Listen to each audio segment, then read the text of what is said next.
तो माना कि हमारे जनरल साहब ने जवानों के लिए कहा कि वो वतन के लिए आते हैं, वेतन के लिए नहीं आते।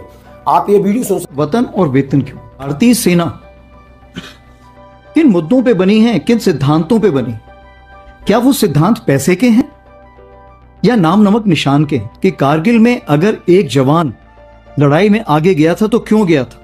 क्या वो पैसे के लिए लड़ने गया था? सकते, लेकिन उन्होंने ये भी कहा, उन्होंने उस एक्स फैक्टर की बात की कि जहां गोलियों की बौछार में सीना तान के ये भारत का सोल्जर चुपचाप अपने कर्तव्य और निष्ठा के लिए खड़ा रहता है और सर्वोच्च बलिदान भी देता है। लेकिन ये किसके जवाब में दिया था? 8वें वेतन आयोग के जवाब में दिया था।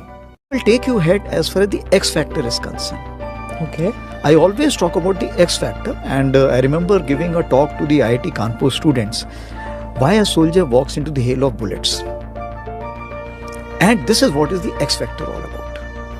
So any pay commission, when it comes up, we always request that pay commission, please take care of the X factor, because that soldier voluntarily walks through the hail of bullets. And that is what, till the time you have agreed and understood, and you give him some kind of a compensation. It's not a compensation.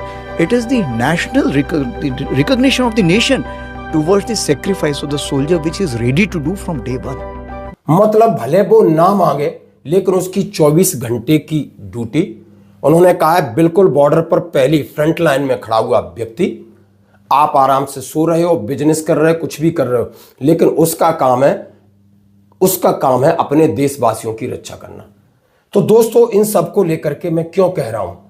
क्योंकि आज हम कई प्रकार से अपने हकों को मांग चुके, लेकिन हमारे हक हम किसी और से नहीं, हमारे लोगों ने हमें ठगा। और अब इसका असर धीरे धीरे हो गया है कि सबका सैनिक संघर्ष कमेटी ने 20 फरवरी को जंतर मंतर पर एक दिन का धरना रखा।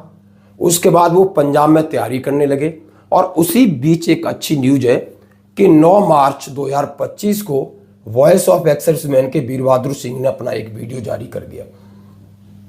उन्होंने कहा है कि हम 2015 से लगातार जेएसयू जवानों को मुद्दे उठा रहे हैं, और मुद्दे उठाना हमारी व्यवस्था थी।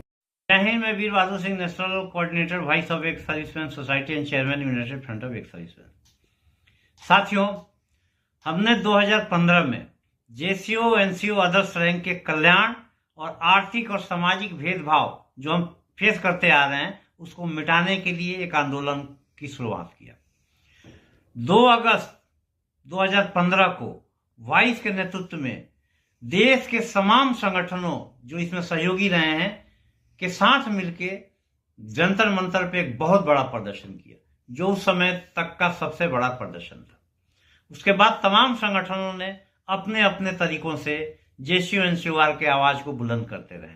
हम लोग भी, चाहे पदयात्रा हो, चाहे कोर्ट हो, चाहे निगोशिएशन हो, चाहे रामलीला ग्राउंड में प्रदर्शन हो, चाहे जंतर मंतर पे प्रदर्शन हो, चाहे और भी तरीके हैं, लोगों को जागरूक करते रहे हैं, सैनिकों को जागरूक करते रहे हैं, और सरकार तक अपनी बात पहुंचाते रहे हैं, दबाव बनाते रहे हैं। लेकिन हम लोगों को अभी तक वो सफलता नहीं मिली जिसकी हम लोग आशा किए बैठे हैं, और ये सफलता बहुत जल्दी मिलने वाली भी नहीं है, क्योंकि आज़ादी की लड़ाई है, और आज़ादी की लड़ाई, पूर्ण आज़ादी हासिल करने में समय लगता है। अभी मैं महसूस कर रहा हूं कि आंदोलनों में ठहराव सा आ गया है, और ये ठहराव हमें अपने जो टारगेट है, जो गोल है, उसको अचीव करने में बाधा उत्पन्न करेगा। इसलिए मैंने, voice of ex serviceman society ने, united front of ex serviceman ने 9 मार्च 2025 को दिल्ली में एक सम्मेलन बुलाया है, जिसमें देश के सभी संगठनों के पदाधिकारी सादर आमंत्रित किए जा रहे हैं। जगह की बुकिंग की जा रही है। जगह का बुकिंग होते ही इसका इंटीमेशन सभी को दे दिया जाएगा। फॉर्मली उनको पत्र भी लिखा जाएगा, जो व्हाट्सएप के माध्यम से भेजा जाएगा, और वे तरीके से उनको संपर्क किया जाएगा। तो मैं एक बार फिर सभी संगठनों से आग्रह कर रहा हूं कि 9 मार्च को दिल्ली में एक बैठक जो बुलाई जा रही है, उसमें सादर भाग लें, और आगे की रणनीति क्या हो, आंदोलनों में जो ठहराव आया है इसको कैसे दूर किया जाए, कोर्ट में मामले को कैसे, कौन कौन से मामले को आगे बढ़ाया जाए, या और कौन से तरीके हैं, इस पे एक विचार करने के लिए आप सभी बैठक में सादर आमंत्रित है। जय हिंद, जय भारत। हाई कोर्ट में गए एमएसपी को लेकर के, सुप्रीम कोर्ट में गए हों, पीएमआर को लेके गए हों, एक्स ग्रुप को लेके गए हों, तमाम तरीके के भेदभाव को लेके गए, लेकिन हमारी दाल नहीं गली या दाल हमारी गलने नहीं दी।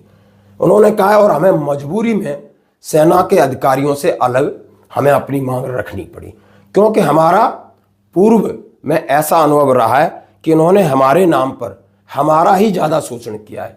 चाहे डीजीआर की बात को ले लो, एमएच की बात को ले लो, आप उन्होंने बोला ओआरओपी की ले लो, एमएसपी की ले लो, विडो पेंशन की ले लो, यानी सबसे पहले इन्होंने अपना हित देखा, अपना हित बन गया और हमसे अलग हो गए, हमें मजबूरी में छोड़ा है। लेकिन अब उन्होंने कहा है कि ये पिछले हमने कई साल का अनुभव है, पिछले 10 साल से हम लगातार सड़कों पर लड़ रहे हैं, कोर्ट में लड़ रहे हैं, जंतर मंतर पर लड़ रहे हैं, रामलीला मैदान पर लड़ रहे हैं, क्यों न हम फिर एक नई शुरुआत करें। जैसा कि मैं लगातार इस सभी से संपर्क कर रहा हूं कि अब आपको एक मंच तैयार करिए और ये फालतू की नेतागिरी, फालतू की टांग खिंचाई बंद करिए, यदि आप सही तरीके से गंभीर हो, क्योंकि अब सैनिक भी उतनी जल्दी भरोसा नहीं करेगा, क्योंकि जो आपने बीच में नौटंकियां दिखाई हैं उसका भी आपका नेगेटिव असर पड़ रहा है। तो अभी आप आए हो, अच्छी बात है, सबको साथ जोड़िए। 9 मार्च 2025 को उन्होंने कहा जैसे ही जगह डिसाइड हो जाएगी हम सबको बताएंगे। देश के जितने भी पूर्व जो सैनिक संगठन हैं उनके जितने जो भी जनप्रतिनिधि हैं वो आएं और हम लोग आगे का प्लान क्या है उसको लेके चलें, क्योंकि बिना दबाव के हमारी बात कोई सुनेगा नहीं, मानना तो दूर है। जैसा कि आपने कई प्रकार के दबाव डाल के देखे होंगे, माननीय रक्षा मंत्री जी से भी मिले होंगे, लेकिन माननीय रक्षा मंत्री ने वो ड्राफ्ट अपने नीचे सेक्रेटरी को दिया होगा, तो उनके पास जो फीडबैक गई होगी वो समझ गए होंगे कि इनमें दम नहीं है। पॉइंटों में दम थी, लेकिन हमारी बात, हमारी एकजुटता, हमारी ताकत नहीं थी, और आपकी ताकत नहीं थी इसलिए नहीं देखा गया। नहीं, माननीय रक्षा मंत्री को क्या पड़ी थी, आराम से आपको जवाब दे सकते। आज 1 लाख सैनिक डट के खड़े हो जाएं, उनके घर के बाहर बैठ जाएं तख्ती लेके, कहें तो वो 2 दिन में ही बातचीत करेंगे और 2 दिन में ही वो कह रहे हैं हमारी जो मांग है 1 रैंक 1 पेंशन की, जुडिशरी की, कि निस्बत से जांच हो, किसको कितना मिला है, सारी चीजें हो जाएंगी। लेकिन नहीं, हम कहीं ना कहीं आपस में ही कंफ्यूज हैं इन सब चीजों को लेकर।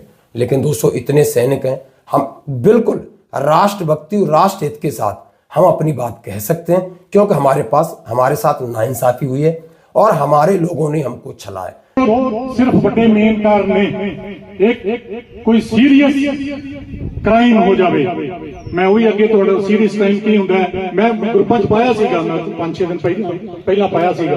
ग्रुपां नूं चंगी तरह पढ़िया करो, इसे करके ਅਸੀਂ ਕਹਿੰਦੇ ਆ ਕਿ ਉਹਦੇ ਗੁੱਡ ਮਾਰਨਿੰਗ, ਅੱਜ 10ਵੀਂ है, ਅੱਜ संग्रांद है, ਅੱਜ ਮੱਸਿਆ है, ਉਹ ਨਾ ਪਾਇਆ ਕਰੋ, ਨਹੀਂ ਤਾਂ ਗੁੰਮ ਹੋ ਜਾਂਦੇ ਨੇ।